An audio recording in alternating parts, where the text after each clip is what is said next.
Hello and welcome back to More Than a Game, a podcast dedicated to the Premier League, the A-League and more. Today on the show, a lot of movement in the A-League and a lot of spending in the Premier League at the close of the January transfer window. We look ahead to the inaugural Pride round and national second tier, ? In the men's A-League. Plus, we'll give away our monthly MTAG FPL prize, check in with our A-League's fantasy mini league and much more. I'm Colby. I'm back in the host's chair today for the first time in what feels like, honestly, forever. Big hats off to Tommy C, who's not on the pod today, and congratulations on his recent wedding, which we got around down in Melbourne, and his move over. Am I allowed to disclose the location, boys? What do you think? Like, we weren't allowed to say where he was in the sweatshop. He's a man of mystery. He's on the move. Let's just say you might see him popping up at an A-League's ground near you at some other point in the country. But joining me on the pod today, we've got Damo. We'll start with you. New job, but more importantly, you've arranged More Than a Game's first sponsorship, outgoing, not incoming. But how's life, Damo? Good, mate. You can probably recognise I'm in a bit of a new setup here, just like yourself, Colby. Move things around at home in a different room. So enjoying my little setup behind me. But no, everything's going well. Thanks, mate. Talking about sponsorship. Yep. There's going to be a futsal team with the More Than a Game logo printed on the back of the shirt. So just under the numbers, a nice spot. No, I'm excited about it. You'll have to let all the boys know, all the hosts, and anyone who wants them, Damo. Presumably that these are going to be available for purchase. Mate, they're going to be hot off the press. I'll disclose details at a further date. Very exciting. Shanen, we're also welcoming you back to the pod, mate. Good to have you back. Sounded like when we spoke just before the pod, you might have just gotten up. I think you might be on Northern Hemisphere interview time. How's it going? Yeah, going good. I'm also in a new location. I've got a different backdrop. Instead of just plain white, I've got plain white with a bit of wood. So a bit of a little Easter egg for you people. Yeah, really mixing it up. Yeah, my boring background is slightly less boring, but yeah, I'm pretty tired. I'm preparing for an interview later tonight, but I'm always pumped up for More Than a Game. Busy man. It's nice to have you here, Shanen. Yeah, thank you. Very much so. Yeah, you're a man of mystery, just like Tommy C. Listeners to the pod, if they view this on YouTube, which it is available on YouTube, they'll be scratching their heads as to your location every week, Shanen. But and you said new hairstyle as well. Yeah, I was going to comment. Have you been conditioning? I don't know if it could really be shown in the videos, but I used to have really long hair. When I moved, I donated all my hair, and it's grown out again. I'm starting to look like one of the Beatles.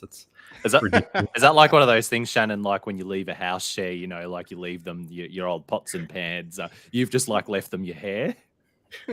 Yeah, I guess so. I think people make wigs or something out of it for people. No, that's awesome. Yeah, that's a really cool thing to do. Not surprised to hear that. No, very good, mate. Yeah, without jokes aside, that is a lovely thing to do. And can I say, if the listeners to the pod are interested, you're interviewing. You've got an interview lined up with Huddersfield Town's young Aussie goalkeeper Nicholas Bilakovic. Did I say that right? I'm going to have to ask him because I watched a couple of matches in preparation. It's been pronounced Bilokovic and Bilokapic, so I'm just going to ask the guy. But yeah, very excited to interview him. A couple of Huddersfield Town boys I got on the radar soon, so awesome news for me personally anyway. And where can people check that out if they want to go and have a listen to your interview? She's giving me all the attention on this pod. Give me your plug, mate. Well, I have a YouTube channel that I left dormant for about 6 months. I started uploading again. So just Shanen on YouTube. If you want to see some random assortment of players get chatted to by me for whatever reason, just go check it out. Selling yourself short, mate. They've all got interesting stories, and yeah, mate, you're building up quite the portfolio of interviews. So it's really cool to see. Boys, why don't we get into our moments of the week and own goals? Damo, we'll start with you, mate. What have you liked? I'll say this week just for recency, but if it's anything since the last pod, you can shoehorn it in. Yeah, look, it's probably. Well, it's definitely going to be a bit of recency bias, my moment this time around. It was the Sydney Derby last night. Obviously, Colby, you and I were at the last Sydney Derby, which was the the first game at the new stadium in Sydney. This one back in Western Sydney in Parramatta. The opposite result as to last time, 2-1-0 wins away from home. But it was just great to see the A-League and the atmosphere electric again. You know, we watch a lot of games and we watch a lot of football in the A-League where seems to be not many people in the crowds and, you know, all the issues that the fans have had this season. It's just always great to watch a game like the Sydney Derby where it just feels like it's an electric atmosphere and the game's tempo often matches it. And last night was a great spectacle to watch and, and a great goal that separated the two teams. So, yeah, that's definitely my moment of the week or of since the last pod. But yeah, like I said, bit of recency bias there since I sat on the couch and watched that last night. Until next pod, that's your moment, Damo. But yeah, what a moment. I think there was like 25,000 people there. It felt like a really great crowd seeing it come across on TV. I know, you know, certainly when we were at the reverse fixture, Sydney FC's home game, it was bloody good vibe. So yeah, it's really good. I think that probably has to be the marquee fixture in the A-League calendar now, the A-League men's calendar. You know, since all this stuff with the Melbourne Victories gone down and sort of put a bit of a hamstring on their season. Not to talk in too much more detail around that, but yeah, it's great to see. Shanen, moment of the week, mate. Look, I'm going to have to say the A-League's All Access. I know, like, it's not just a thing that happens this week, but I'm going to group together Craig Goodwin and Jason Cummings into one. I know A-League's All Access started off really entertaining and really good. Had a bit of a break, partially due to that Melbourne derby. But I feel like since they've come back from that break, the episodes have just gone up to another level quality-wise. The Cummings one was really entertaining. The Goodwin one was well put together. It pretty much did his whole career from start to finish. I'm really looking forward to that, the Villa one. And just good to see some good quality content coming from the A-League. It's just this sort of thing. I know they were trying to recapture what Drive to Survive did for Formula One. I think if they keep up this quality, this is going to be its own thing, even for people who watch rugby league or AFL, that they're going to enjoy. Yeah, I think it's been amazing. I think the only question on the longevity of this is how many big players can they tell stories about until, you know, we're starting to do the Jack Clisby All Access. I'd still watch it. Yeah, I mean, so would I. But yeah, like that's my only question about the longevity of this show. And maybe it's a season-long thing. Maybe they try and bring it back, or maybe that exclusively it turns into sort of a marquee signing, you know, special show that's every once in a while. But yeah, I completely agree, Shannon. It's been incredible to watch the last few weeks. And I think James Troisi has one coming up next weekend as well. Oh, fuck me. No thanks. So, I mean, but he's got some good stories to tell, including scoring the winning goal in an Asian Cup final. So, yeah, there's going to be some good stories in that one too, I'm sure. Yeah, exactly right, Damo. I think it's the storytelling that I think they've just got so right as well. Like even you know, ones that I think are not going to look that interesting. Like, I thought watching the Paddy Kisnorbo one, I'm like, you know, gruff guy. I know he's played in some European clubs, and you know, he's had a good career as a player, and he's you know, managed the women's team very well and won the league with Melbourne City. But I just thought, I'm still not really interested in this bloke. But then watching it and seeing what kind of a manager he is, and getting that, you know, that access, I guess, for want of a better word, behind the scenes, and yeah, the way they just build the narrative and thread it through the week's action and stuff like that. I think they've definitely nailed that format. And you know, even if I'm not interested in theory in whichever name they're bringing out, I'm still probably going to check it out just because they've already got such a great track record. My moment of the week this week, look, I've got to give it to two Aussies. One is Aaron Moy, my boy, who's just in an absolute purple patch with Celtic at the moment, finally getting the respect he deserves from, you know, from Celtic fans over there, from the media, everywhere else, who weren't too sure about him at first, thought he was just this slow old Australian midfielder who, I mean, he is, but like, I mean, the man's just magic.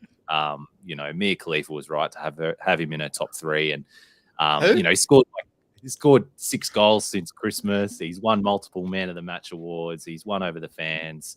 Another assist overnight in the Scottish Cup. And he still looks shy every time he goes to do like a post-match presser for winning man of the match as well, which I don't know. You got to love it.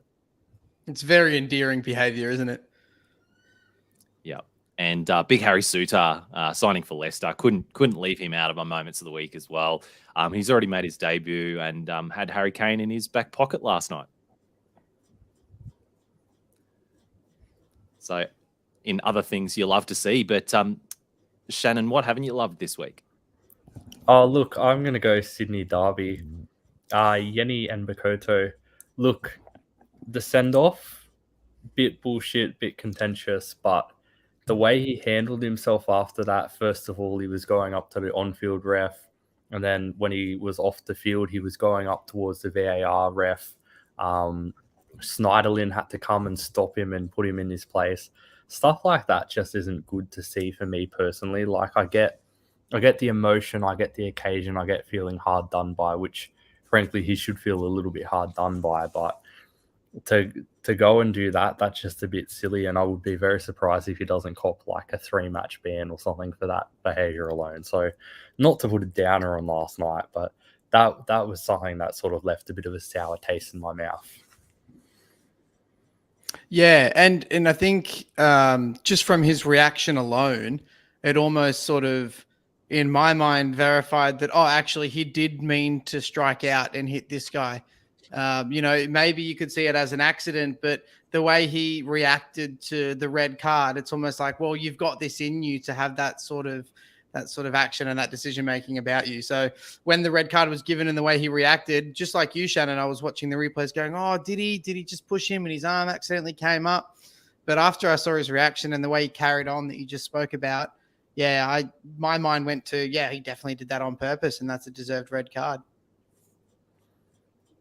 Yeah, it's not a good look. We want to see players wearing their heart on their sleeve and showing the passion, but they can really go about it in the right way and the wrong way, and that was definitely the wrong way, and it was really unprofessional and just not a good way to sort of model behavior of a footballer to kids and whoever else might be there watching it. So great own goal.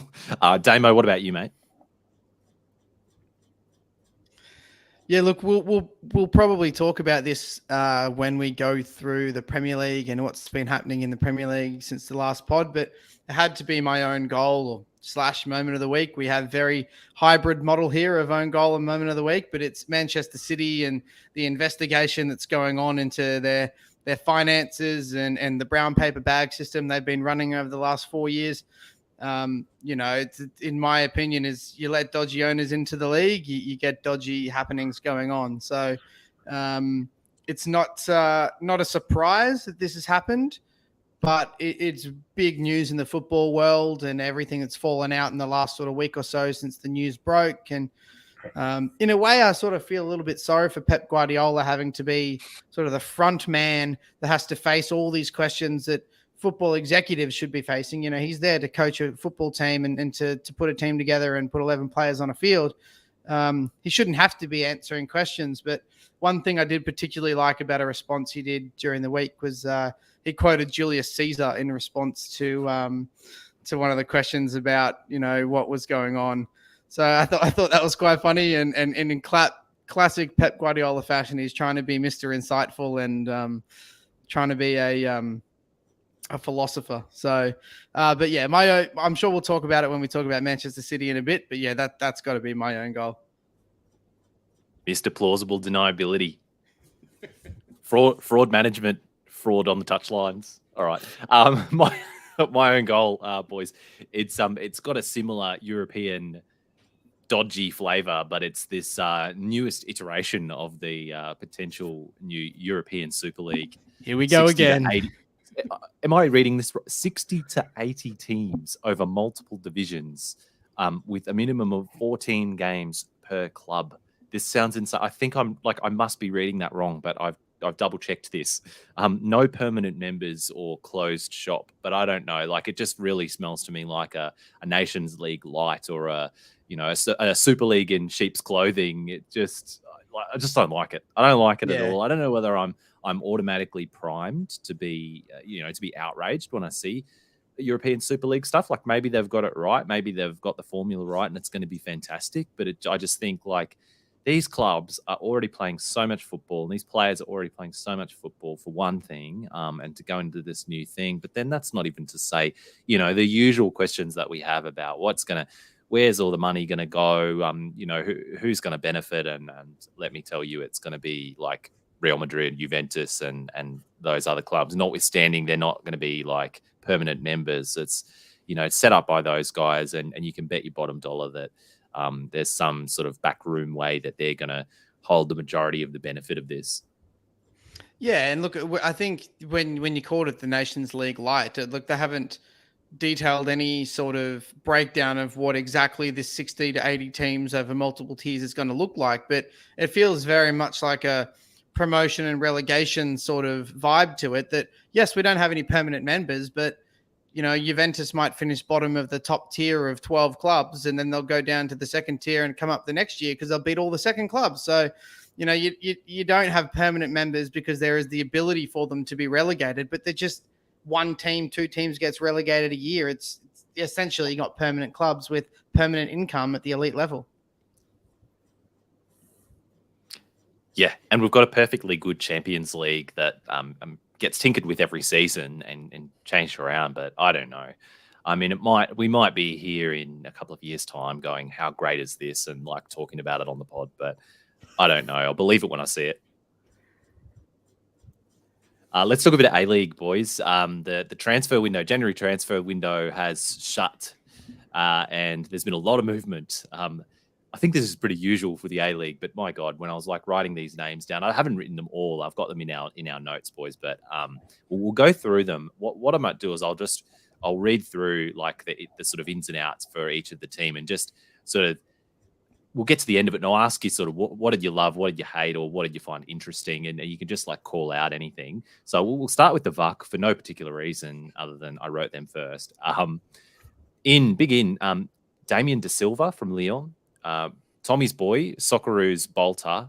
Bruce Kamau from back from Crete, Connor Chapman from the Raw, and Fernando Romero from a club in Paraguay who I've never heard of. Outs, Daggers gone to Viking, Jay Barnett to Adelaide, Noah Smith to the Raw, and Matt Sporanovic retired. And I'm also including Nani injured here because he's out. So what did you think, Sha? Yeah, look, obviously D'Agostino is a massive loss, but Victory have a lot of quality up front. They got Fornaroli, Uric, Economides. The biggest one that I'm curious to see if it works, because for me, this transfer window has been a lot of like no signing that looks really amazing on paper, but a lot that look like they could be amazing if they work. And that's De Silva. I got a mate who's a real big Leon fan. I sort of asked him, what's this guy like? And he said he was pretty good. If he can kick off in Melbourne Victory, he can be really good, but he's not consistent. So, I'm keen to see that. I think Noah Smith, I think he's joined the Raw now. It's his fourth club in 3 years or something. I rate him as a talent, but unfortunately, it doesn't seem like many A-League managers rate him as a talent, or something goes on because he plays couple of games here and there, he looks decent, and then all of a sudden he's off to a different club or not playing. So I just want to see this guy get some game time, and whether or not he'll get it at Raw begs to, be answered. Yeah, I think he's still just 22. Yeah, I think along that exact same line about Noah Smith is Jay Barnett. He's just left Victory. He was at the Raw, came through the Raw Academy. I'm pretty sure he was the captain of the Raw youth team that were very successful. Couldn't really get a game at the Raw when they were doing well, and he went to Victory when they were doing well and couldn't really get a game. So again, it seems like the games I've watched him play, I think he's a great talent. He can play as a fullback, he can play through midfield. He's a little bit older than Noah Smith, but he just really seems like he can't crack regular first team football in the A-League, which is disappointing. And obviously that's what he's looking for, and he's gone elsewhere. I think he's gone to Western United or Adelaide. Adelaide maybe.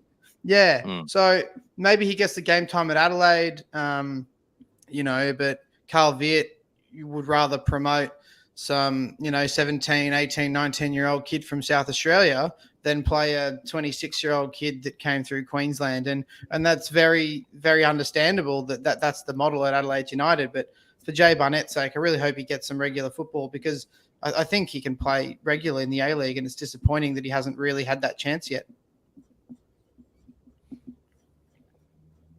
Yeah, I mean, I agree with those comments, boys. Connor Chapman, don't know how big of a loss or he'll be to the Raw, or big of a gain he'll be to the VUC, but wish him well. One man's trash is another man's treasure. Is that what they say? I'm pretty sure that is the A-League's motto, Damo. Yeah, okay, yeah, fair enough. Melbourne City, no ins, and just Taras Gamulka has gone off to the Raw. So not too much to say probably about their transfer window, but does that seem about right to you boys? Like you're winning the league by like 8 points or something at the moment. Things are ticking along. Don't mess with a winning formula. Yeah, they really had no need to do anything, did they? It's smooth sailing at City at the moment. And on to the Raw, yeah. So in Taras Gamulka, Noah Smith, as we mentioned, from the VUC, Robbie Cruz on a free slash from the VUC. That was his last club, and he's been training with the Raw for some time, and it was the worst kept secret that he was going to be offered a contract. And Raw fans behind the scenes were talking about how cheap we were being, the club, in sort of trying to get him only on a 6 month. I think Robbie Cruz wanted a year contract, and I think the Raw were only willing to give him to the end of the season, which I'd say is probably the only prudent bit of business that the Raw have ever done, is only giving a Robbie Cruz to the end of the season contract. Marcel Canadi, don't know this bloke. This is the Canadian. I think, is he actually Canadian too, or am I just reading his last name like Canada? From Croatia, from a club in Croatia. Stefan Skepovic from the Cypriot League, and we've got to put a lot of respect on the Cypriot League for our Cypriot listeners. Ayon Marjok from Adelaide City, and James Nikolovsky is promoted, I think, out. We know that Charlie Austin's gone back to Swindon, Riku Danzaki to Motherwell, Connor Chapman to the VUC, and Anton Milaric has gone to the NPL. What do you think, Damo? What have you loved? What have you hate? What's interesting? Yeah, look, I think Brisbane are trying to find something that works up front, and they've brought a lot of people in they're trying to work. And I think, Colby, you and I mentioned this the other night watching the Raw play, that Armiento and Milosnic have got to be the most wasteful front line in the A-League. They seem to be in the right positions. They get good touches on the ball, but they get in and around the 18-yard box, and the decision-making is just horrible. I think they're looking for someone that can just sort of be in there, poach goals. That's what the idea of Charlie Austin was. And hopefully this big Serbian guy, Skepovic, Ayon Marjok, has done that at MPL level. Obviously was it a season at Western United as well, or maybe 2 seasons there. I'd love to see him start up front as a 9. I think he's got the ability to play back to goal and sort of bring everyone into it. And look, Robbie Cruz isn't the answer to scoring goals, but Robbie Cruz could be the answer to giving Armiento, Milosnic, Marjok a little bit more space and a little bit more time on the ball. We've seen throughout Robbie Cruz's career is very much maligned, but he is an incredible work rate off the ball, and things that he does to bring defenders into positions that allows space for his teammates to do their thing is really probably his biggest strength. So if Robbie Cruz can bring that to Brisbane Roar, I think it might open things up in the front line for them. But clearly that's the motive, is they need to score goals, and they've tried to make signings that are going to help them score goals. And we'll see how it works out. But, Warren Moon seems to build his team around NPL players at the moment. What do you reckon, Shah?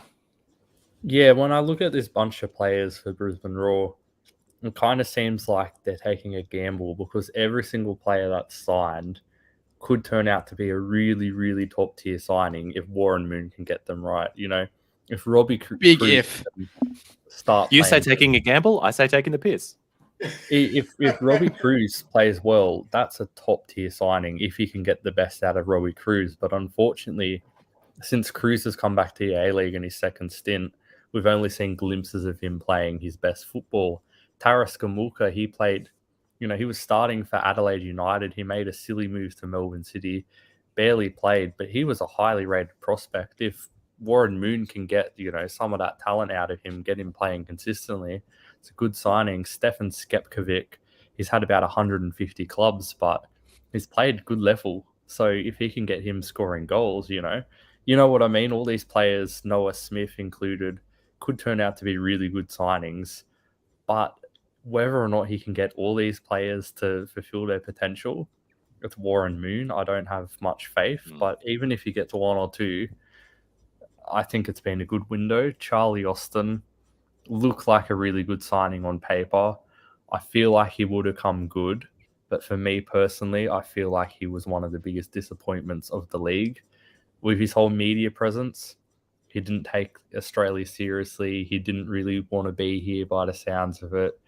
He showed class on the pitch, but I could just tell he didn't want to be here. So I'm hoping Brisbane Roar can just, pull another couple of good signings out of nowhere, like what they did with Armiento and Aon. Yeah, well, it seems to... I'm saying right now is going to be the best signing out of the lot. He is an incredibly talented player. He's very hardworking. Give him a season to settle into football. And then next season, the season after, he's going to be a top striker in the A-League. This kid has a lot of talent. People complain about this, like, plucking players out of the NPL model, and Raw fans are, grumbling about the team being built from NPL players, but I really don't mind that, and especially with players like that are really talented and deserve an opportunity in the A-League. I'd much rather see those guys getting opportunities than these journeymen like Skepovic coming over. Like, you can see his track record. He's, like you said, he's played for like 100 clubs. He scores like 1 goal a season. Track record suggests that probably is going to continue.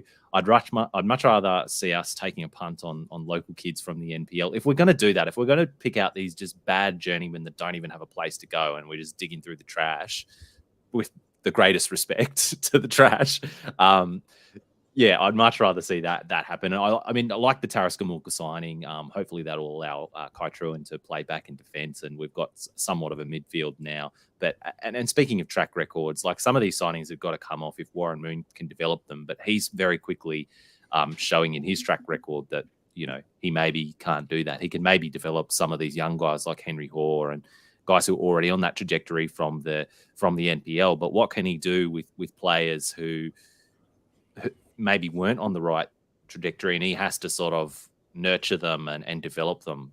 I don't know. Current form suggests maybe there's not too much there. That's my thoughts on Ricky Danzaki, because he had a really, really good season his first time with Brisbane Roar, but then he lost a lot of confidence. He went to Japan, didn't really play. I think he even posted on social media that he was real depressed and stuff. Come back to Brisbane Roar, massive talent, low on confidence, looking to, reignite that spark.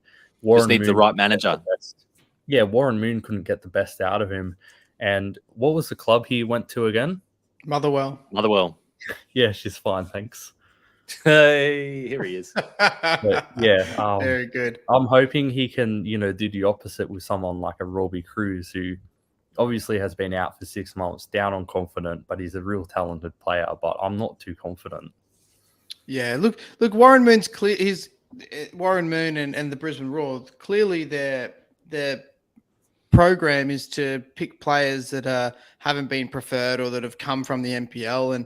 And Colby, you made a good point about he's got a good track record of turning these pretty much NPL players into A-League players. Think of Joe Knowles, Jed Lofthouse, Henry Hoare, these guys that never really got a chance in the A-League, and he's turned them into proper A-League footballers. But it's the question of blokes like Ayan Majok, who had a couple seasons in the A-League and had to drop back and now come back up. Gomulka, who's been out of favor and now he's got to try and find his feet again. I think that's where the question around, can Warren Moon motivate those guys? He can motivate a guy who's never really been there to get there, but can he motivate a guy who's been there and had to go somewhere else and now come back to that level? And like you said, Colby, the track record suggests that no, he can't do that. But we'll wait and see, because like you said, Shannon, if some of these, if half of these signings pull off and the risk that he took, turns out to be a good thing, Brisbane Roar could completely turn around their season.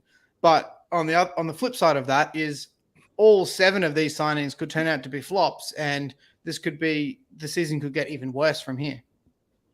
Yeah, I mean, without lingering on the Raw for too long, because we've still got the other clubs to cover. The last point I want to make is that the thing that stands out to me with all of these signings and with the recent sort of signing policy, I guess, in the last 5 years plus, is just the lack of ambition. There's just absolutely no ambition in any of these signings. It's just like, who can we get for cheap, basically? Who can we get from the NPL or who can't go anywhere else? They don't have, nowhere else will take them. Let's give them a cheap contract and see how we go. There's just absolutely, like, Charlie Austin was probably the exception to that. I thought he was a signing that showed a little bit of ambition, but like you look at, what the likes of Western Sydney, the VARC, like they're bringing players in from top leagues and other places like that, or players with real talent and that are really going somewhere and will stay at the club and give the club a good couple of years as well. So, I know that's probably not possible for every A-League club to do, but it's disappointing as a fan. The Mariners, Dylan Wenzel-Halls and Christian Theoharis in from the Woo.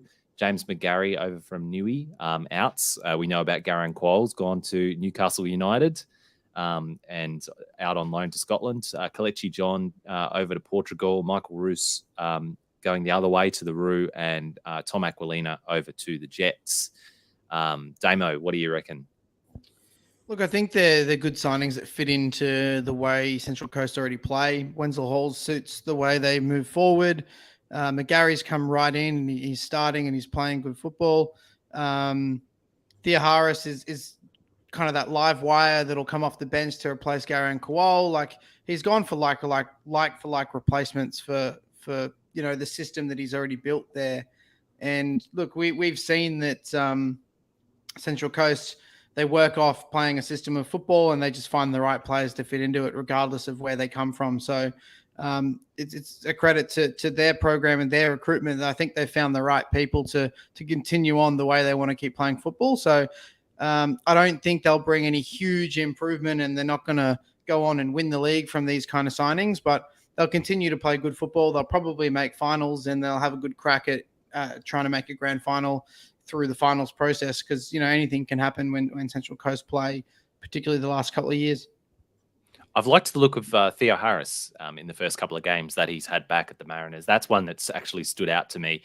I forgot he was even a player in the A-Leagues at all when he was at the Woo, because I don't really think he got a look in there at all. But I'm liking the look of him so far, and I'm looking to see a bit more. But Shannon, what have you loved or hated or found interesting about the Mariners transfer window?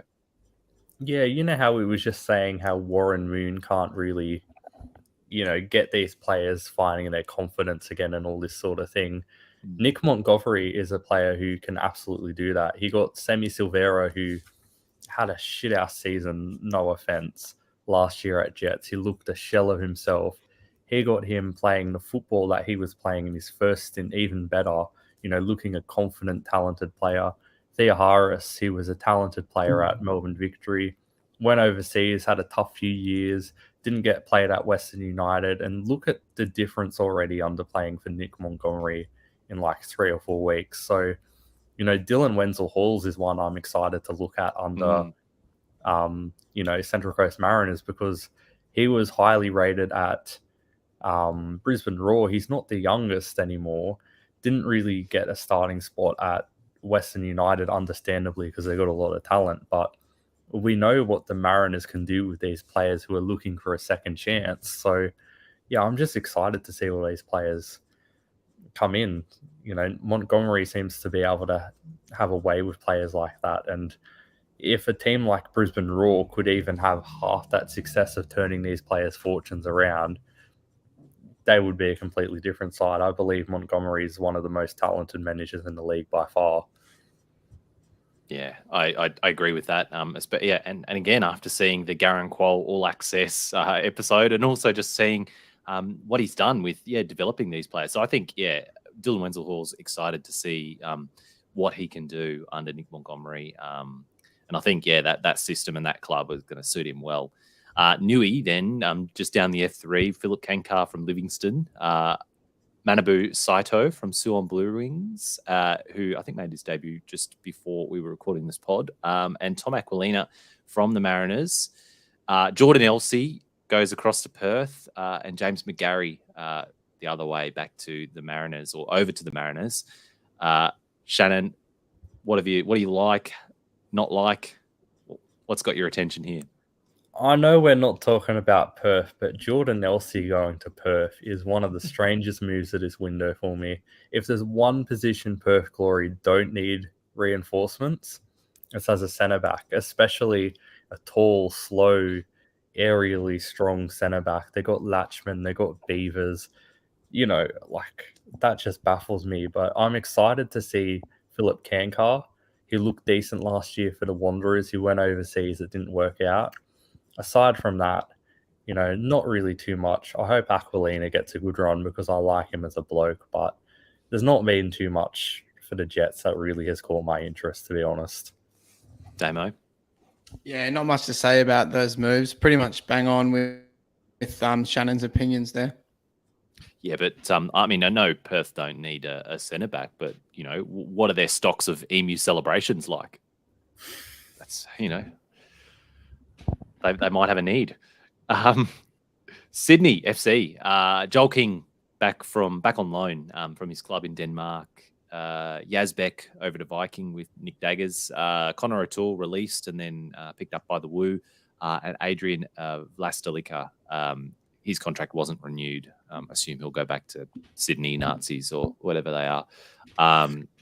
Shannon, what is your what do you reckon about Sydney's transfer window? I mean, Joel King really personally needed the move, didn't he? He barely played. He was in and out of the squad constantly. He's a young talent. Didn't work out for him overseas. Whether or not moving back to Sydney FC in the A-League will be a good move for him as opposed to going somewhere else in Europe just straight up, because I think it is only a loan, isn't it? Yeah, whether or not that works out for him, if he's going to go back to Denmark and try and crack the squad again, remains to be seen. Aside from that, you can't really have too many complaints if you're a Sydney fan.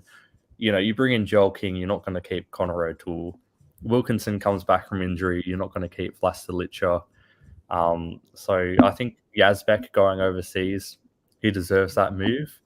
I don't know, if it's going to work out for him or not, but he's a talented player, so I'm excited for him to get that move. Nothing really. Is that one of those moves, Shannon? Just on the Yazbek thing, we often talk on this podcast about the timing of players going overseas. He's 20. This is his breakout season. Is it too early? Well, I've got a friend who's a journo in Norway, and I sort of asked him, because I don't know too much about Viking. I first asked him if it was a lot of money for Viking to spend about 2 million on D'Agostino and Yazbek, and then I asked him, are they actually going to play? Is this going to be a good move for them?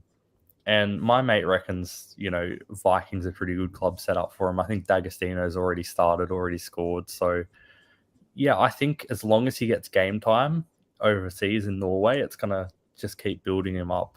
But if he doesn't get game time for whatever reason, of course it's a silly move. But I think the time's just about right for him, to be honest. Western Sydney then, boys. Big in. Morgan Schneiderlin on loan from Nice, and Amor Leuni on loan from Norway, and Nicholas Milanovic from the Woo outs. They got rid of Suleiman Kripic. He's back over to Bosnia and Herzegovina. Ruan Tongic on loan to an Iranian club, and Rami Najjarine over to the Woo. Damo, thoughts? What do you like? What do you not like there? Look, Schneiderlin's come off the bench a couple of times and has looked just horrible. It's not there. He looks nowhere near the player he was, and credit to him, he earned a move to Manchester United years ago because at the time he was one of the best sort of recycling ball players in the Premier League. Now he just looks he's like a recycled player in the A-League. Yeah, now he just looks like recyclable material. I'll take him down to the dump. Yeah, I don't think that's a great move, particularly when you've got Callum Neuenhoff in exactly the same position, who's actually still keeping Schneiderlin out of the team. And, with all reason, Neuenhoff has been unbelievable this season. And I saw that move and I thought, this is a social media move. They want people to see that we're recruiting ex-Premier League stars. And there was absolutely no reason tactically to sign this guy. I hope they're not paying him too much because I think that would be a stupid financial decision. But Look, I don't think Western Sydney have made the right signings to improve their team. And I actually don't think they lost people that would make their team any worse. So they've had a transfer window of a few outs and a few ins, but I don't really think it's going to make any difference apart from a few social media posts and maybe a legal access about Schneiderlin. Which is not worth nothing, to be fair, but it might be an expensive price tag to pay for that exposure. Shannon, what did you think of Western Sydney's transfer window? Yeah, Damo's spot on there. When Schneiderlin signed, I thought, I hadn't seen him in France, to be honest, but I remember him in the Premier League. I thought, he's a good player on paper, but on paper, where Western Sydney didn't need recruits was in his position. So I thought it was a bit strange from the start. Nicholas Milanovic, that has the potential to be a really, really big signing. He wasn't really played as much as he should have at Western United. He showed quality. He talks about how much he loves Western Sydney, how happy he is to be playing in Western Sydney colours. So that's a really good move for him. And Remy Nazarene, he's got potential, but he hasn't had a coach who could really find the potential from him. So whether or not John Aloisi has seen him and thought, I can get the best out of this kid. I think he's still 24. And he wanted to swap Milanovic, who's a better prospect, in my opinion. It's a bit strange from their part, Western United, but for Western Sydney, they've got the potential for a very, very special player. He's not on this list, but he came to mind because he made his debut for the club in the derby last night. But Tom Beadling, I thought he had a really good game in the derby last night, and I think he looks a great player, defensive midfielder. So I don't know exactly where he played last night, but he was involved in a lot of attacking moves. But he's one that I'd like to see more of there as well, and hopefully one that the likes of Schneiderlin doesn't sort of come in and push out of getting an opportunity, because I thought he looked good, notwithstanding that I think he's 27. But would want to see a bit more of players like that. The Knicks now, boys, are in. Nico Boxall from Auckland City, and out Ben Waine to Plymouth Argyle. Ben Waine, bit of an out. Nico Boxall, I think, who was related to the other Boxall, Michael Boxall. They're definitely related. They're definitely related. Younger brother or something like that. Michael Boxall went to college in the States, and he now plays over in the US. And I recognized the name as well and thought Wellington Boxall. Did a quick Google search, and Nico Boxall, who has been at college in the US as well. So I think he also may have been a part of one of sort of the USL, one of the lower tiers of American soccer. So he must be related. It's one of those signings that just feels taking a similar path. Yeah. And he could turn out to be a really good signing, just the same way as Michael Boxall was, who had a great couple of seasons in the A-League before moving on to over to the US, where I think his wife is from. So they live in Texas now. There's always got to be a Boxall at the Knicks. We're gonna have to get a check on their kids and get them into the youth setup. Yeah, the Boxall dynasty. Let's build it. The Boxall dynasty. Shannon, what do you think of those moves? Based on the reaction on social media when Nico Boxall signed from people who watched the New Zealand national team a lot more than me, I don't think he's a good signing because they don't seem to like him. A lot of people in the Wellington Phoenix group seem to think he's an absolutely rubbish player. I don't know anything about him, to be honest, aside from the fact that he was at Auckland City briefly. So I'm excited to see him play just to see if he's really as bad as what they're saying on social media, because surely someone can't be that bad, right? It's just not a very inspiring signing when you've lost someone like Ben Waine. I think that's the thing. You lose a Ben Waine and you sign a bloke from Auckland City who's had, a college career in America, and he's played in a couple of lower divisions in America and then a couple of clubs, in lower tiers in Europe. It's just not a very inspiring signing. I think he's already 30 years old as well. So he could even be the older brother of Michael Boxall. Surely not. Yeah, I mean, yes, I can see why Wellington fans are looking at that and going, no, this isn't the guy we need. Especially when you've lost someone as influential and as talented as Ben Waine, who's doing good things with Plymouth Argyle. They're likely going to be promoted to the championship. He's playing every week. So Shout out to him as well. He's having a great season since start of the year. He left very early on in the window, and he's doing really well so far. I really like the Wellington Phoenix, their little signing teaser for Nico Boxall. They just had a cardboard box and a scrap of paper that said new signing in Sharpie written there. Very clever. It's low effort, but very clever. Like, I'd much prefer that than some of these like over the top, Like the Bruce Kamau announcement where they tried to pretend like Kamau was Kapow from Batman. Yeah, everyone was like, oh, Cringe. like, what are these clues? And it turns out that the last name sort of rhymes with Kapow. Like, right, mate. But yeah, it is what it is. Talking about inspiring signings, we'll get to that in a minute, I'm sure, Colby. Oh, well, we're about to. Perth Glory. Adam Taggart, big in, back from Japan. And Jordan Elsey, huge signing. Out. Ben Azubal is gone to Thailand, presumably to play football. Shannon, what do you reckon?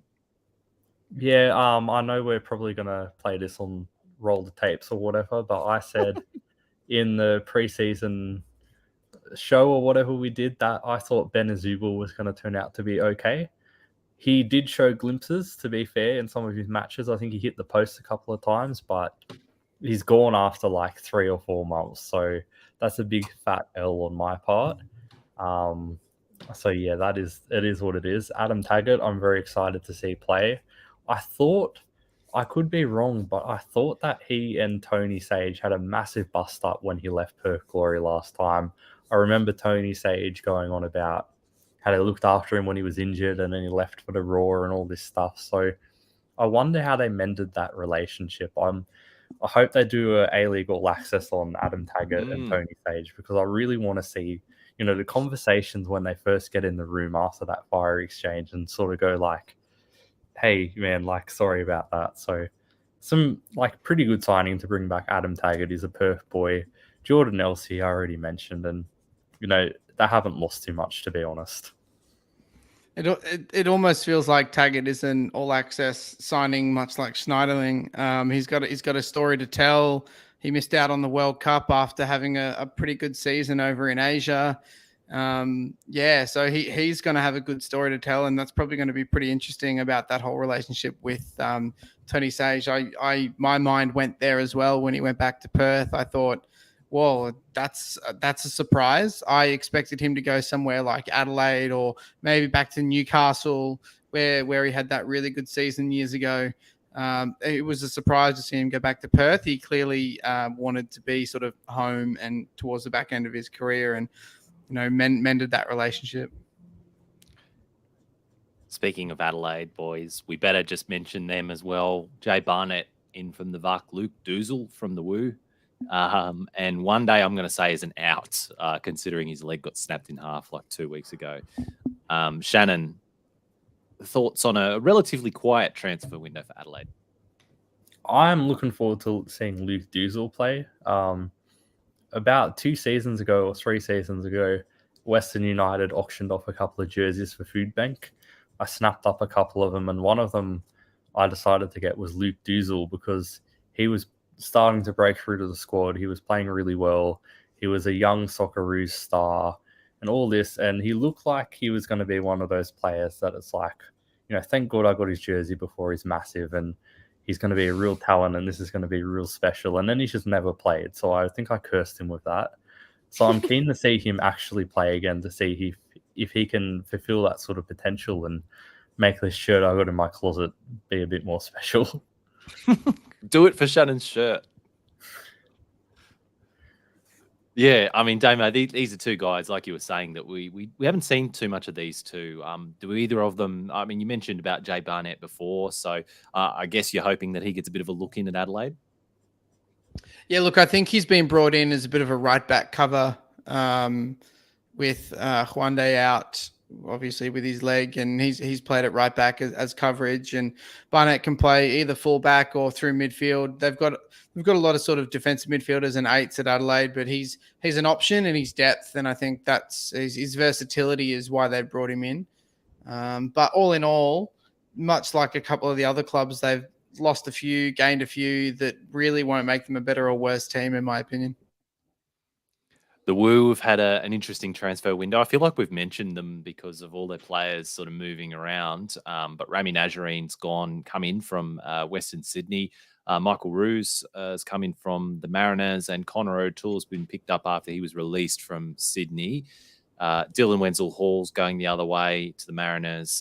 Nikola Milanovic to Western Sydney. Christian Theoharis to the Mariners. And Luke Duzel, that we just mentioned, was released and then got picked up by Adelaide. Damo, what do you think of the Woos windows? Anything standing out to you there? Look, and I think what this says to me is that Woo have sort of been stockpiling young talent that haven't really had an opportunity to get game time in the A-League. And these are young kids or, people in their early to mid-20s who are desperate to play regular football, and they're going elsewhere to get that because they haven't really got that chance at Woo. And it often happens with expansion teams. They bring in, a ready set team and they stay with it, and then they sort of stockpile young potential to take over from their new team. And these guys never really got the opportunity to take over the team. So I don't think there'll be a worse team for having let those guys go, but I think those guys will all be far better off being at different clubs. So it's probably a bit of a win-win for all in terms of the losses from Western United. In terms of who's come in, Connor O'Toole, he'll play here and there. Remy Nazarine, like I think you said before, Shannon, he can either be absolutely brilliant and set the league alight, or he might get 45 minutes in the next 3 months. You don't really know. Depends how he is and sort of how he's feeling is how he plays football. Shannon, who's standing out to you there? Look, yeah, we've talked about Western United. I feel like I agree. I feel like we talked about them enough. But out of that list, probably only really Michael Roos that I haven't mentioned. He looked all right at Central Coast Mariners. He looked okay in his glimpses at Macarthur Bulls. I liked that he, kind of said that he didn't want to stay out at Central Coast Mariners and play second fiddle when they brought in all these new signings. He wanted to fight for a first team spot. I like that hunger, and I really hope it works out for him. The Mac Bulls have had a quiet transfer window, and I think in large part because Dwight York got mutualed halfway through the window. So, it's no one in, and Anthony Carter was released. Shannon, is this a statement by the club that basically they're in a holding pattern for the rest of the season and they're just going to try and make it through to the finish line? I'm not surprised that no one's come in, because usually pub teams don't have much money to spend on transfers and stuff, to be honest. Surely someone's got a mate you can ring up. Yeah, they might get like a fill-in for the weekend, some 40-year-old bloke with a beer gut to play up front. But couple of ring-ins. Still a good touch, though. Yeah, to be honest, I think they've got enough quality around the squad that Mile Sturjowski, I think he's the coach. Is it Mile? Yeah. Whoever the coach is, can field a decent team out of them, so they don't really need to worry about bringing in anyone, to be honest. Damo, any further thoughts on that? No, I completely agree there. It's not a big loss. Anthony Carter, I don't think I've seen him feature at all this season, so not in the games I've watched anyway. Yeah, I agree with Shannon that they've got a good squad there on paper, and that squad should be doing far better than it is. And it's clearly why Dwight York is not around anymore, and Stojovski's got a big job on his hands to turn that around. And I just thought I'd also mention the NPL because a few of these A-League signings are back in the NPL. I saw you tweeting the other day, Shannon, about King Kenny Atu back at Heidelberg. We know what he's done there.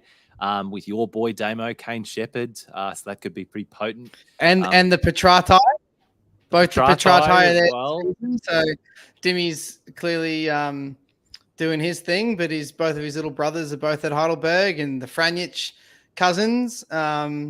They've got a good team there, Heidelberg. They're putting together a pretty good team in terms of NPL level. Adrian Zara is the captain there. Ruben Way, who's an NPL legend, has been, they've got a very good team. And I think they've just signed a new goalkeeper as well, who's come back from a stint at Preston last year and getting them promoted back to NPL too. So Heidelberg will be one to watch in the Vic NPL this year, and definitely will have a good run in the FFA Cup or the Oz Cup, whatever we call it now. We don't call you NPL correspondent for nothing, Damo. Hey, I'm going to the Preston Paco game this Friday, the first game of the NPL 2 season. Preston back in the NPL, and it's a local derby, so I'll be reporting from there. I'm assuming it's going to be a pretty big crowd there. The Macedonian community in the northern suburbs are very excited to see Preston back in the NPL and hopefully get promoted this season as well. They're putting together a pretty good team. So, yeah, the NPL is going to be pretty exciting in Victoria this year. Absolutely. To the Oakley, I guess as well. They picked up Anton Milaric from the Raw, decent signing. Adelaide Olympic, I noticed, got Michael Jakobsen. And I think it was in this window. Jade North went to Brisbane Strikers as well, or maybe that was previously. But he's in the squad anyway. I don't know whether that was a recent move or not, but I just noticed that the other day. Brisbane Strikers also playing in the second tier of football in Queensland this year, relegated from the NPL last year. They're in I think it's called the Football Queensland Premier League, which is essentially the old Brisbane Premier League. So, Jade North in the second tier of Queensland is at 42 years old. It's going to be something to see. Big get. Why don't we move on, boys? A few of the Australian football-related topics we mentioned at the top. Pride rounds. So the APL is going to host the first ever Pride rounds, or hold the first ever Pride round later this month, which will coincide with Mardi Gras and the 2023 Sydney World Pride. And so that expansion will allow a full round following Adelaide hosting of that Pride game last season. And this has been in the works for about 18 months. I was reading an article in the ABC about this afternoon, just interested in getting to know a bit more about it. There's going to be a big education piece for players and staff to do with Pride Round as well, which I was interested to see, to do with bystander and intervention training. So speaking up when you hear someone using homophobic language, which sounds like a very good initiative to be part of this round. And the APL have developed the new Stadium Safety and Inclusion program that was originally trialled at Melbourne Olympic Parks. And the program also includes training for security staff on identifying when homophobic abuse, both physical and verbal, is committed by spectators. I'm surprised that this wasn't already happening, but fantastic by the sounds of it that it's going to be included as part of this round. And whereby they're going to have a system as well where fans can report incidents to an anonymous hotline. Surprised that wasn't there already, but glad it's coming in. And it sort of contrasts to other Pride initiatives that we've seen sort of go not so well in recent times, like the Manly Seagulls in the NRL and the Cairns Taipans in the NBL. And I think this article in the ABC was saying that this is because these were part of a top-down approach where the decisions were made by management level and sort of trickled down and everyone had to comply with them. But what the APL is doing here is a bottom-up approach, consulting with the players sort of over several education sessions, they call them, in 2021. So, there's been a big period of consultation to sort of get everyone across this before they basically announce it. And there'll be players will be able to opt out for personal, religious, or cultural reasons if they choose. But what do we sort of think about that? Is that the right approach, Shannon? What do you think about this? Yeah, my thoughts when this first got sent to my inbox was, I wonder what will happen if we get a player who just refuses to participate. I remember PSG did one about 3 or 4 months ago, and Idrissa Gana Gay. Maybe it was a bit longer than that, but he ironically decided not to. Yeah, yeah, that's funny. He refused, and there was a big. Took me a while. About it. So yeah, I just my thoughts were, I wonder what's going to happen if there's an incident like with the Manly Sea Eagles. But I guess the APL sort of thought of that when they're saying that players can opt out, and I think stuff like this is just good because I've gone to a game, Melbourne Victory versus Adelaide United, where, large portions of the crowd were chanting homophobic abuse at Josh Cavallo. Nothing happened. It got mass reported.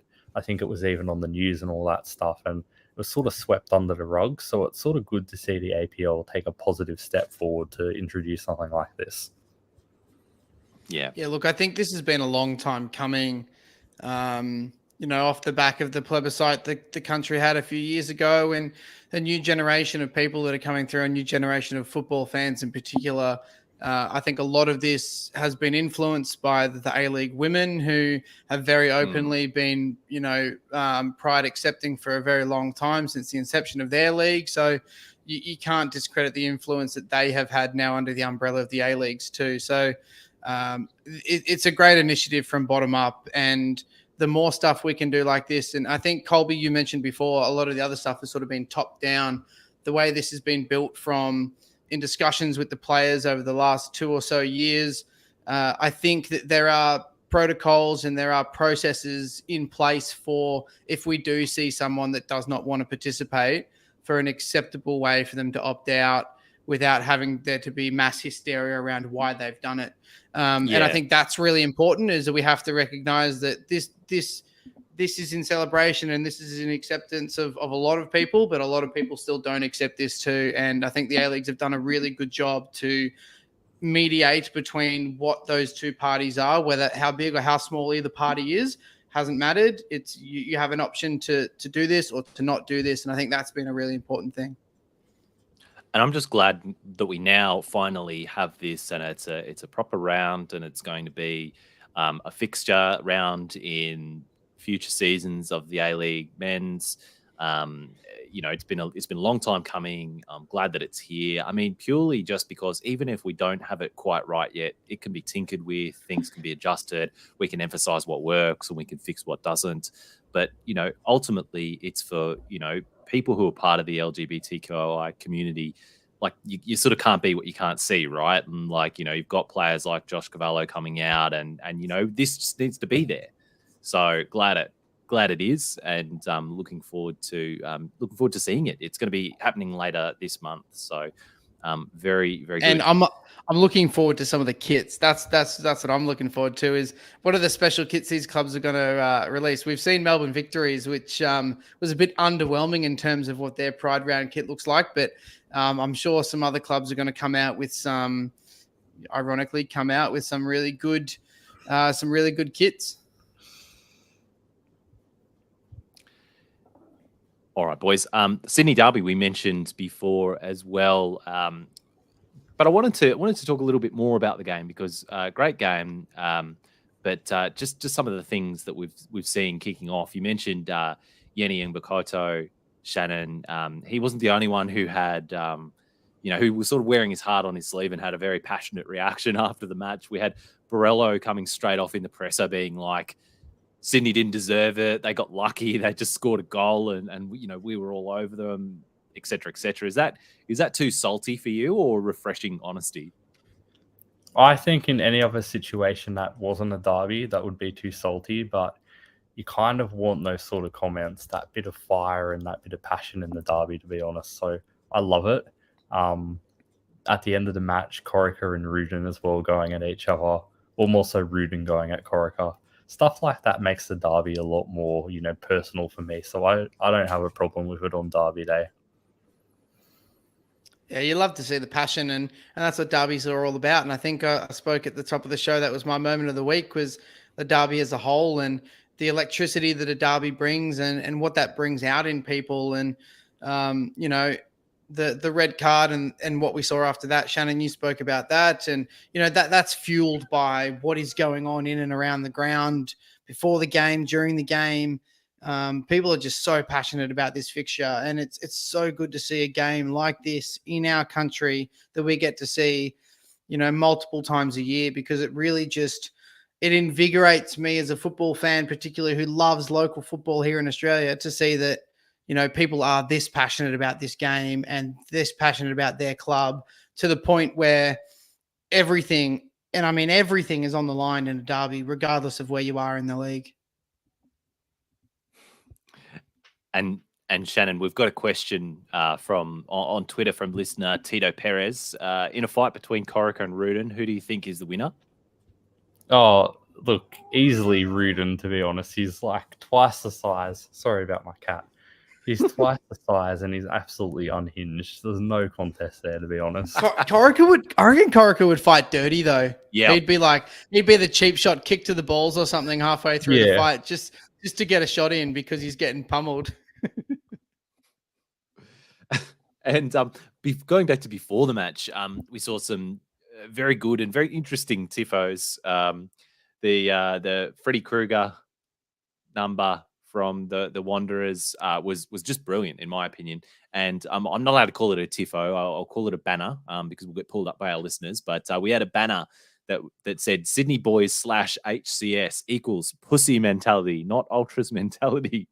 I'll get your thoughts on both of these, Damo. You can choose which you want to respond to. Yeah, look, I think the ironic thing is that these groups of fans that call themselves ultras pride themselves on the fact that they often self-fund these tifos and organization of these. The main one, which was brilliant to see, the massive drop down banner tifo from the top of the second tier all the way down to the bottom, was funded by the Western Sydney Wanderers, not by the RBB. And the one which was funded by the ultras, talking about the ultras mentality, was just very much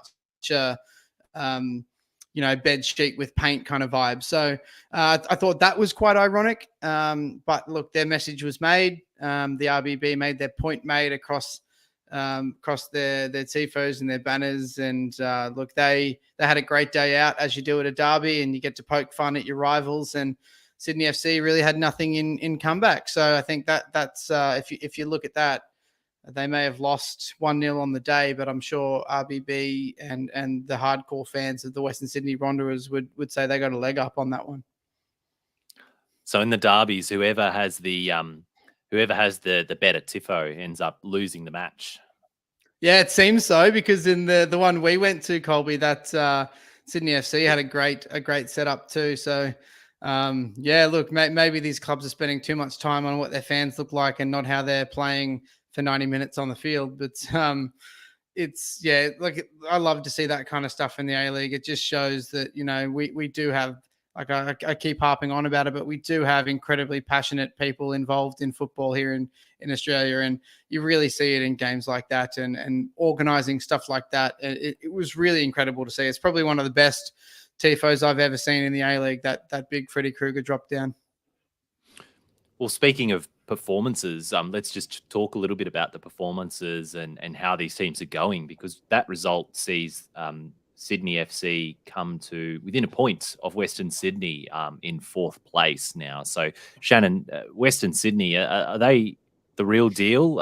Or, they're sliding down now. Is this just another crash and burn Mark Rudin sides that's he's got about all the juice he can out of them?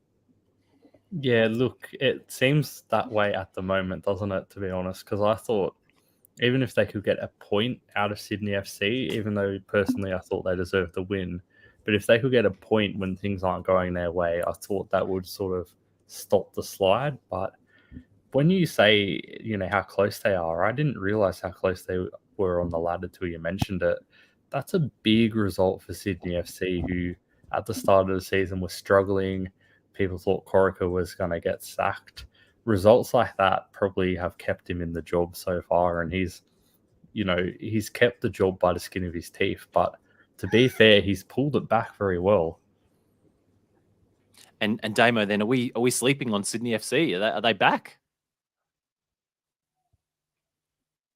Look, I don't think they're back, but I think if Corica, he was very much on the brink of losing his job in the last derby, and I think Colby, you and I said, just chatting before Melbourne Victory played Sydney FC just a couple of weeks ago, it was probably about a month ago now, that if Sydney FC lost that game, that was probably the end of Corica. And since that game, I think Sydney have put together 3 wins and a draw in their last 4 or something like that. So, he was very much on the verge of losing his job, and everything was going downhill. And now it very much looks like Sydney will be a part of the finals. And like I said about Central Coast earlier, and more so Sydney, because of the players they've got in their squad, Sydney FC can beat anyone in the A-League on their day. If they're in the finals, they're definitely going to be a shout to go all the way to a grand final. Well, another team who looks like they might unexpectedly be making their way towards being in the finals, Perth Glory. I just wanted to mention them on the pod. Macedonia Park has been, just a revelation for them. It was, the start of the season. It was, it's had its moments with the lighting and the makeshift stands and things like that. But, just the vibe there and the kind of football Perth are playing at home after so many and for so long being on the road. It's really great to see. And it's great to see what a home ground can do for a team, Shannon. Yeah, and I think it's been sort of a blessing in disguise moving somewhere like that, because even if they get rubbish crowd numbers compared to the rest of the league, like 4,000, that's capacity for Macedonia Park, and a small ground filled to the brim, right up close to the action with the home crowd behind you, traveling all this distance. I don't think many teams in the league would do well there. So it's kind of been a fortress for Perth Glory, and doesn't matter who they face. If they play them at home, I'm backing Perth Glory to, play out of their skin, because that ground, as you said, has made such a difference. It's been a bit of a revelation. Yeah, look, I think I mentioned the influence of sort of Perth playing at home in front of their own fans when we did the season preview, and I previewed Perth, and I think it was always going to be more so just the glory being back in Perth. It didn't matter where their games were. That was going to be huge, and the guys get to sleep in their own bed. They get to turn up to the game and stay with their families the night before the game. And I think you can't sort of underrate how important that is for people in their sort of mental welfare as they prepare for a game. But one comment I've got about Macedonia Park is if that's the best MPL ground that WA have got to offer, man, they got some work to do. Yeah. Need some investment as part of this national second tier. They need to. I don't think we're going to see many WA teams in the national second division, unfortunately. It'll be very much a AFL vibe where everyone from Western Australia thinks that the Eastern States get preference. Yeah, well, we don't know you don't know, who's going to actually show up to this in terms of putting their hands in their wallets. But we'll mention that in a moment. But just first, I just wanted to call out one of the players, David Williams, your boy, Damo, for Perth. Just the way that he seems to be the right kind of journeyman for the A-League. I mean, he came up through the QIS.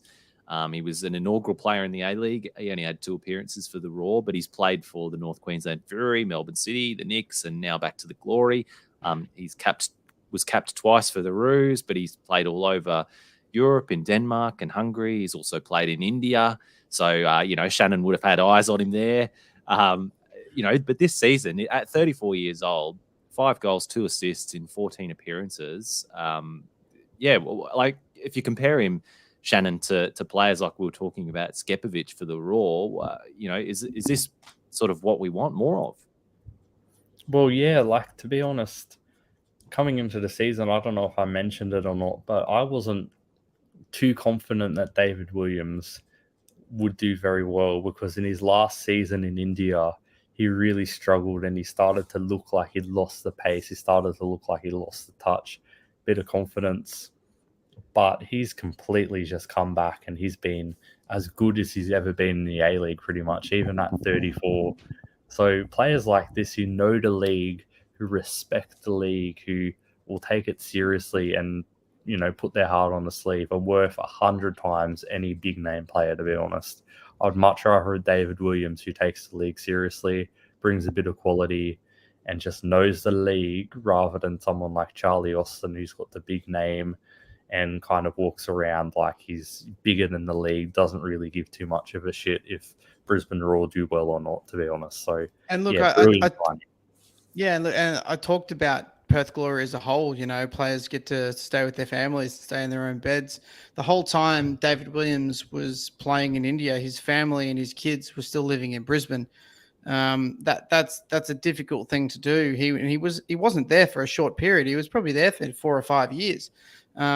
He's come back to the A-League and his whole family have relocated to WA and live just outside of Perth. So, like I said before, you really can't underestimate the influence it has for someone to be in and around their family every day, and sort of how that can affect someone's games and how it can affect their motivation to play football.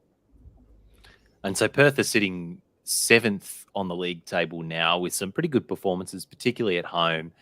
It's safe to say they've been a surprise packet, particularly. I don't think any of us said that Zatkovic would still be manager at the club after Christmas, but they've really done well, and they seem to be building a bit of momentum. Josh Watson on Twitter asks, who surprised you lads the most this season? And he's given Fulham, Brentford, or Perth Glory. Shannon.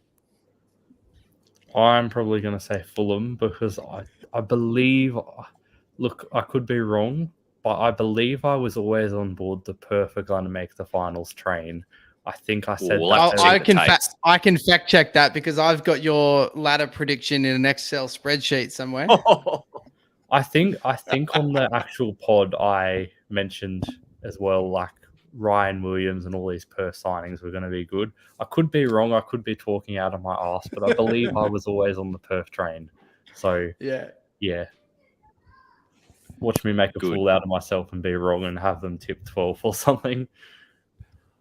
Boys, we've got to mention quickly the national second tier as well, the announcement around that. So Football Australia opened up expressions of interest for the national second tier of the men's competition. So it's currently unnamed, and we've seen a few suggestions on Twitter and other social media around that. It's planning to be starting in March 2024, which seems to me to be very soon. Given what some of these clubs are going to have to do to get ready. It's aimed at football clubs with a deep connection and demonstrated history to Australian football or in Australian football. It's going to be a home and away structure comprising 10 to 16 teams featuring 24 to 36 games plus finals.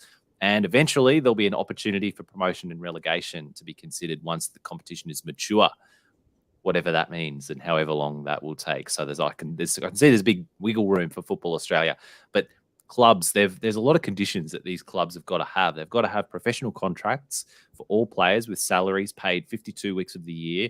They've got to have off-field operations run by employed staff for 12 months of the year, investment in and operation of a full talent development pathway within their club structure. So these clubs have got to they've got to be serious. There's clear goalposts for them, and they're going to need some good skin in the game if they seriously want to be a part of this and ultimately, potentially, the A-League. Shannon, what's your thoughts on the setup and the proposal so far? Yeah, to be honest, when you're saying all that, fair enough. Even in the A-League, our top league, sometimes I won't name teams, Western United, we've had teams join the league who just aren't ready to join the league. And it's kind of set the league back, if I'm not being too harsh, a bit, having them in the league, having them not have home grounds, having them not have the professional standards that we aim for. So the fact that they're setting it out as a boundary for this B League is brilliant, bit of smart business.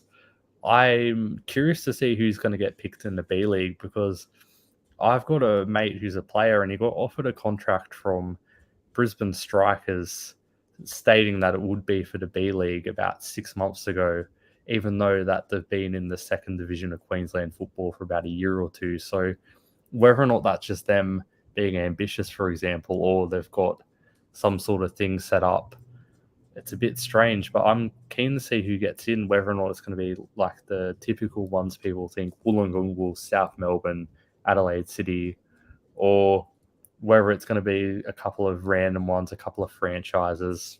I have no idea. And Damo... you'll cut to me real quick about MPL. Okay. Look, I think just in line with what Shannon said, the sort of the outline they put around the framework that clubs need to have is going to cut out a lot of the fat. It's going to cut out a lot of these clubs that do well in MPL but don't actually have a very professional setup. You think of clubs like in Victoria in particular, think of Avondale, you think of Hume City, that do well in the league, but they're not suited. They're not ready to go to another level. They spend a lot of money on their first team. They pay their players a lot of money, but they're not a professional outfit and they're not ready to be one. You're going to look at clubs that have got long-term demonstrated assets and financial assets and infrastructure of junior clubs and pathways.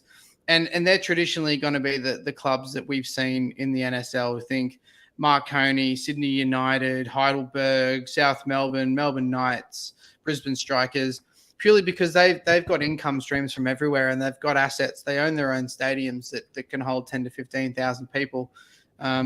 These clubs that are doing well in state leagues and in MPLs all across the country, they're not ready to be professional clubs. They're ready to win state leagues, but they're not ready to play professional football. So I think we'll find that the second tier will be filled with very familiar faces and very familiar names, purely because they're the ones that have got financial streams that can keep them going, because this is going to be a lot of money, particularly for travel and to pay a lot of players, and they need investment, and these are the clubs that have got it. So we're going to actually see like a minimum of 10 teams put in an application that's eligible. Yeah, look, I think we'll look. I don't know much about the New South Wales MPL, to be perfectly honest, but from Queensland and from Victoria, where I know a fair bit about both the MPL programs, I think that Victoria's probably got maybe 6 to 7 teams that would be ready to go. Queensland probably 1 to 3, and in Queensland you're looking at Queensland Lions, Brisbane City, Olympic. Brisbane Strikers, and maybe Olympic. And these are all teams that have played on the national stage before, so they're going to be familiar names. Victoria, those names are pretty obvious. They're the big clubs that exist here in Melbourne, and then we might get lucky to get a regional club like Gippsland or something from the Geelong area that can really sort of hone in on their youth to get some income. But yeah, look, I think on the majority, we're going to get a very Eastern States League from previous NSL clubs. Damo, just before we go, we've got to wrap up this pod in the next 5 to 10 minutes, but we won't do full power rankings, but we've got a question from Matt McGurr on Twitter, one of our listeners, who asks, who for you guys is the most underrated player in your sides? So he's a Jets fan, and he says for him it's Thurgate. What would you say, Damo? Who's the most underrated player you think in the Raw setup at the moment? Oh, it's a tough question, because there's a lot of players that, like we were talking about before, MPL players that have stepped up and they've sort of taken the next level. I think a lot of people would probably say the obvious of Armiento, but I think he's almost at a point where he's nearly overrated now after a good month of football. I think Jez Lofthouse is a great player. I don't think the final product is there yet. But for me, in the whole Brisbane setup, the most underrated in the team is Scott Neville. I think he's been an incredible player in the A-League. And Tommy and I had this debate in a group chat just probably about a month or so ago about Scott Neville and how good of a player he's been. And I think I rate Scott Neville so highly. Yeah, I think week on week, he's a 7.5 to 8 out of 10. And he really rarely is better and rarely is worse. And he's a rock at Brisbane. He's been a rock wherever he's gone. And I think he's probably the most underrated, most underappreciated player at the Raw. I think Kai Truan is a really underrated player. Like Raw fans know, but I just think he's got the potential to have a really strong career. Still only 21, so I think he'll go really far as well. Quickly, just on the Premier League, we talked about the Man City allegations before. Don't think there'll be any meaningful sanctions imposed there. That was something that I think we pretty much covered off earlier in the pod. There's been a lot of money spent in the transfer window. For and we're certainly not gonna cover off every club, but just quickly in terms of the title race, we've seen Arsenal. I think they've dropped like the last 3 games now. Are they going to bottle it, Damo? Look, I think Arsenal will go on to win the league purely because there's not a team behind them that's good enough to catch them, and it's not the fact that Arsenal aren't a good enough side. They're a very good team. They play some very good football. There is a framework to beat Arsenal now and to shut them down, formulated by Sean Dyche. So that's something to watch out over for the next sort of couple of months. But I don't think City are good enough to catch them at the moment, the way they're playing. I don't think they've got everything together with everything that's going on there is going to be a massive interruption too. And I don't think the other teams behind them can really catch up. Manchester United dropped points when they were in chance of going, less than 2 games behind, going level into second place. Newcastle, I just don't see it in them to be able to catch the leaders. And realistically, there's no one else that can catch Arsenal. And that's not saying Arsenal aren't a good team. They got a lot of points. I think almost the highest points total by this point of a season in history. Nearly, I think only Liverpool's league-winning season, that team had more points at this stage of the season. So I don't think anyone's going to catch Arsenal in short. Well, I think all eyes will be on Manchester City's double this week. They've got Villa tomorrow morning, and then they've got Arsenal. So, I mean, Arsenal are hosting them later this week. Triple captain Haaland in FPL. So, I think, I went for it. If City win both of those, then they could catch them, and it could be a very interesting one. So we'll have to wait and see. So just before we do wrap up the pod today, we'll do a quick update on our A-League's fantasy and Fantasy Premier League prize announcement for January. So after the madness of the Christmas football fixtures, taking out first place for January is friend of the pod, Mark Bignell, and his Livin' La Vida La Roca with a whopping 251 points. Wow. And if you know Biggers and his serious approach to FPL, you'll know that careful planning and execution went into this one. Congrats to Biggers. Lots of spreadsheets there, Biggers. Get in touch with Tommy and he'll send you your prize.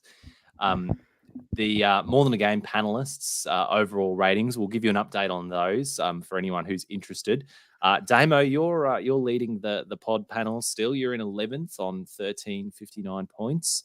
Tommy, hot on your tail at 19th. He's on 1326. I'm down in 40th on 1254, with George rounding out the hosts in 60th place. But Tommy was saying in our group chat today that friend of the pod, Shabab, is on 881st place overall in the world at the moment. That's incredible. Absolutely in incredible. FPL. I was excited to be 881st in the A-League competition out of 13,500 people, let alone out of 8.5 million people playing FPL in the world. So that's incredible. Absolutely incredible effort by Shabab. Yeah, Shabab, if you still listen to the pod, big ups to you, mate. A-League's fantasy, we've in our mini league, which you can join on code 508968. Seb's the Black Flash. His team retained top spot with a total score of 1,524 points. Our panelists, I'm still narrowly holding the lead overall. I'm in 208th place. I think we did a bit of back and forth over the last couple of weeks, you and I, Colby. I just pulled away from you, Damo. You're in second on 328th spot. Tommy is hot on your tail in this league too. He's in 424th spot. Jesse in 854th place. And Shanen, don't know where he is. Couldn't find this out before the pod. I don't think he's in our mini league. Towards 10,000 plus. I don't think he's checked his team since day one, seeing as he's got Josh Brillante as permanent captain. So that is all of the A-League's fantasy update. So join our mini league 508968 if you want to get around us. But that's all for this week. And thanks for listening. Another huge pod, because we're doing these pods monthly now. We've got a lot more to cover. So thanks for sticking around for the hour and a half. Nice to have you back with the pod. Nice to be back here podding for you all. Get around us. Follow us on Twitter or Instagram. Like us on Facebook. Subscribe to Apple Podcasts, or catch us on YouTube for the video version of this pod, which drops about a day before this pod comes out. We'll be back probably next month with more Premier League and A-League. But until then, enjoy the football. See.